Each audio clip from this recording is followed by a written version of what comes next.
नमस्कार, न्यूज 69 में आपका स्वागत है। मैं हूं आपके साथ अंकिता। चलिए बढ़ते हैं मुख्य खबर की ओर। जबलपुर में मध्य प्रदेश के लोक निर्माण मंत्री राकेश सिंह ने जबलपुर में एक चौपाल का आयोजन किया, जिसमें प्राकृतिक खेती को लेकर चर्चा की गई। यह कार्यक्रम जबलपुर के मानस भवन में आयोजित किया गया। इस कार्यक्रम में 500 से ज्यादा लोग इकट्ठे हुए। राकेश सिंह ने इस मौके पर बोलते हुए बताया कि जबलपुर के आसपास कहीं ऐसे गाँव हैं जहाँ कैंसर के पेशेंट लगातार बढ़ते जा रहे हैं। प्राकृतिक खेती करनी होगी। गुजरात के राज्यपाल आचार्य देवव्रत ने बताया कि उन्होंने जैविक खेती का प्रयोग 3 साल तक किया। उन्होंने केचुए पहले, लेकिन जैविक खेती में उन्हें अच्छा उत्पादन नहीं मिला।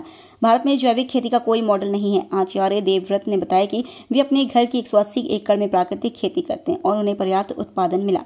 आचार्य देवव्रत का कहना है कि लोग इसलिए रासायनिक खेती करते हैं क्योंकि यदि रासायनिक खेती न करें तो उत्पादन घट जाएगा।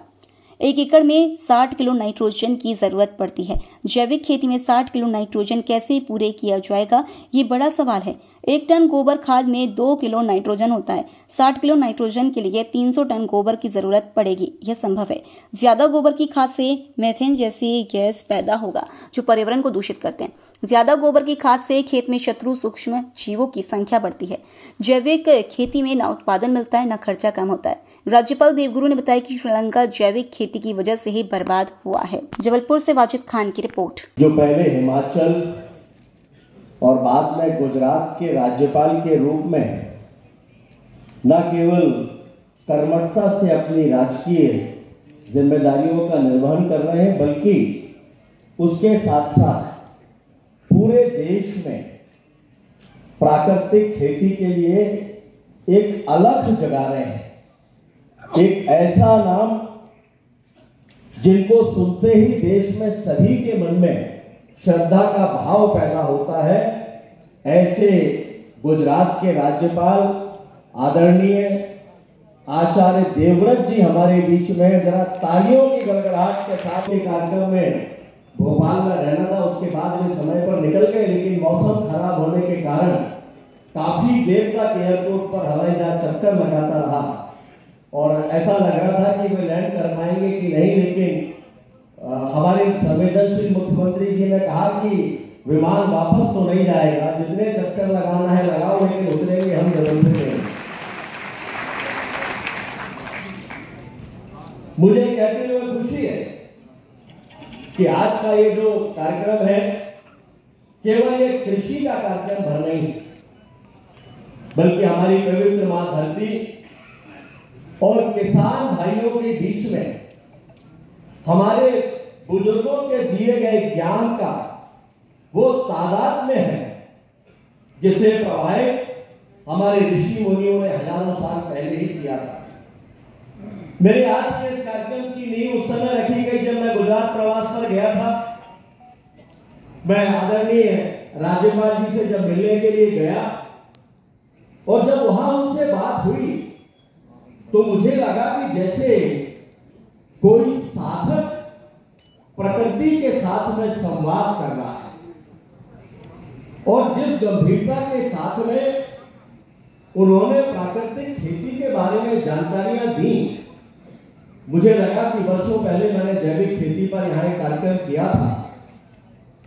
शायद उस समय पर मैं आचार्य जी से मिला होता तो प्राकृतिक खेती का ही कार्यक्रम होता, लेकिन उसी दिन ये तय कर लिया था कि प्राकृतिक खेती के लिए हम उन्हें आमंत्रित करेंगे और वे उसके बाद जबलपुर में पधारे। केवल कोई राजकीय उपस्थिति नहीं है, बल्कि ये प्रतिबद्धता है मध्य प्रदेश के किसान भाइयों के लिए, उनके भविष्य के लिए और आने वाली पीढ़ियों के लिए और आने वाले कल के भारत के लिए। माननीय प्रधानमंत्री जी ने लाल किले की प्राचीर से जब आह्वान किया था प्राकृतिक कृषि को लेकर, तब उस समय लोगों को लगता था कि ये कोई नई बात है, ये हमारी संस्कृति का हिस्सा है। और आज देश में 5 लाख से ज्यादा किसान प्राकृतिक खेती को अपना चुके हैं और हमें ये कहते हुए खुशी है कि इसी संकल्प को आगे बढ़ाने का काम आदरणीय आचार्य देवव्रत जी कर रहे हैं। हिमालय के पहाड़ों से लेकर और गुजरात के मैदानों तक प्राकृतिक खेती के बारे में न केवल वो जानकारी दे रहे हैं, बल्कि बड़ी संख्या में किसान प्रेरित होकर उसको अपना रहे हैं। मैंने आप सबके बैग में एक पुस्तक रखी है, आचार्य देवव्रत जी की लिखी हुई पुस्तक है। यह पुस्तक कोई सामान्य पुस्तक नहीं है, यह ज्ञान कोश है। ये वो ज्ञान है जो हजारों साल पहले हमारे ऋषि मुनियों ने हमको दिया था। ये कितना सरल है, कितना आवश्यक है। जिसके पास खेती नहीं उसको भी मैं आज खेती करनी सिखा के जाऊंगा, ये मेरा विश्वास है, ये निवेदन है। मेरा परिचय बंधु ने दिया, मैं शिक्षक हूं। 5 गुरुकुल में हरियाणा प्रदेश में जिला कुरुक्षेत्र, अंबाला और करनाल में चला था। 5000 बच्चे देश के हर कोने के मेरे पास पढ़ते हैं और उन बच्चों को जो भोजन देता हूं मैं, प्राकृतिक खेती करने से पहले मैं आग की तरह रासायनिक खेती करता था। यूरिया, डीएपी, जंतुनाशक ये डालता था। एक दिन एक घटना घटी। आजकल के दिन थे, धान का खेत था। मेरा एक खेती कर्मचारी स्प्रे कर रहा था पेस्टिसाइड का धान में। वो स्प्रे उसके दिमाग में, मगज में चढ़ गया और वो खेत में ही बेहोश हो के अस्पताल ले गए। 3 दिन प्रयास के बाद जीवन को हम बचा पाए। लेकिन मैं अखबार में आए दिन पढ़ता था, आप भी पढ़ते होंगे, भारत देश में हजारों किसान, एक दो नहीं हजारों किसान दवाई का छिड़काव करते करते मर जाते हैं। अब मेरे मन में इस घटना को देख करके विचार आया, तेरे पास माता पिता ने आज 1-2 बच्चे हम विशेष रूप से जन्म देते हैं, वही मेरे को सौंपे हुए।